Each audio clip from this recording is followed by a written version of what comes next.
Hi everyone, welcome back to the video. So आइए देखते हैं एक बहुत ही इम्पोर्टेंट टॉपिक जो कि पता नहीं क्यों लोगों को बहुत हार्ड लगता है, जो कि एक्टिव पैसिव वॉइस।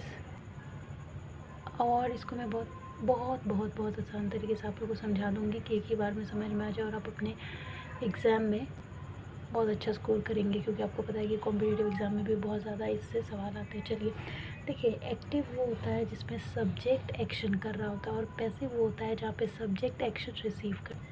और सिंपल भाषा में बताऊँ तो एक्टिव वॉइस जो होती है उसमें सब्जेक्ट खुद काम करेगा, और पैसिव में सब्जेक्ट जो है काम को गेन करेगा। एग्जाम्पल्स की मदद से समझते हैं।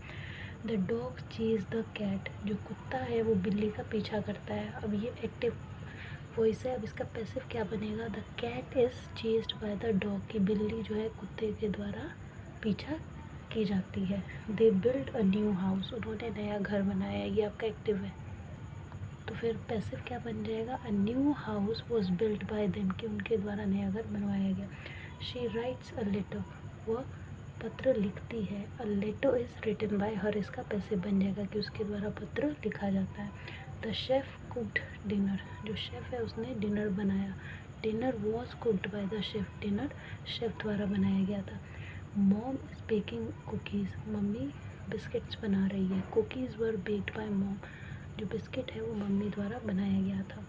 वी इन्जॉय द मूवी, हमें मूवी बहुत अच्छी लगी। The movie is enjoyed by us, हम लोगों द्वारा मूवी बहुत ज़्यादा इन्जॉय की गई। She deserves the bus, she drives the bus, वह बस चला रही थी।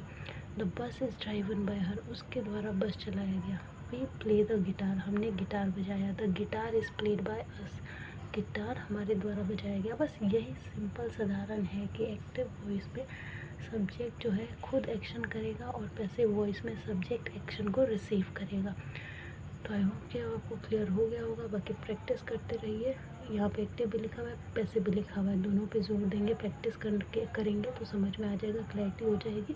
बहुत ईजी होता है, और कॉम्पिटिटिव एग्जाम में ये आता ही आता है। और स्टूडेंट्स को पता नहीं क्यों इतना हार्ड लगता है, शायद इसलिए हमें सही तरीके से समझाने वाला कोई टीचर स्कूल में नहीं मिलता है। लेकिन ग्रामर में, इंग्लिश ग्रामर में इस टॉपिक से तो मस्ट है कि क्वेश्चंस आते ही आते हैं। और ये इस बेवकूफ़ी से आप मत अपने नंबर कटवाइए कि आपको शायद इस बात का डर है कि नहीं ये ग्रामर का टॉपिक बहुत हार्ड है।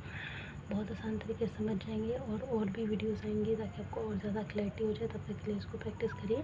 बहुत जल्दी जल्दी आपके लिए और एक्स्ट्रा मतलब इतनी इतनी लेक्चर्स आएंगे जिससे कि आप एकदम क्लियर हो जाएंगे इस टॉपिक के बारे में। So do practice, like and subscribe for more, and share with everyone that you know.